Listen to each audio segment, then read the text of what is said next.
আমরা ফেসবুকে কাজ করতেছি, আমাদের মনের অজান্তে অনেক ভুল আমরা করে থাকি, যার কারণে ফেসবুক আমাদেরকে ইস্যু ধরিয়ে দেয়।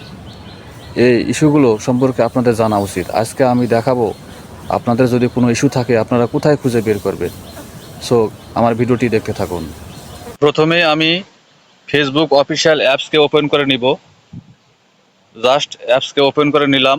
ওকে, ওপেন করে নেওয়ার পর আমার সামনে এরকম ইন্টারফেস শো করতেছে। উপরে ডান সাইডে একটা 3 ডট মেনু আছে, জাস্ট এখানে একবার ক্লিক করলাম। ওকে, ক্লিক করার পর এখানে হেল্প অ্যান্ড সাপোর্ট দেখতে পাবেন, জাস্ট এখানে একটা ক্লিক করলাম। ক্লিক করার পর এরকম ইন্টারফেস শো করতেছে। এখানে একটু স্ক্রল ডাউন করলে আপনারা দেখতে পাবেন সাপোর্ট ইনবক্স। জাস্ট সাপোর্ট ইনবক্সে ক্লিক করলাম। আমার সামনে রিপোর্টস শো করতেছে। প্রথমে আছে রিপোর্টস অ্যাবাউট আদার্স, জাস্ট এখানে একবার ক্লিক করব। ক্লিক করার পর এখানে দেখা যাচ্ছে নো রিপোর্টস, তার মানে আমার পেজে কোনো রিপোর্টস নেই। যদি আপনাদের কোনো রিপোর্টস থাকে তাহলে এখানে ইস্যু শো করবে। একটু ব্যাকে আসবো। ব্যাকে আসার পর 2 নম্বরে দেখতে পাবেন ইওর অ্যালার্টস, জাস্ট এখানে আমরা দেখব। আমি ক্লিক করলাম। ক্লিক করার পর এখানে নো ভায়োলেশনস, তার মানে এখানেও কোনো ইস্যু নেই।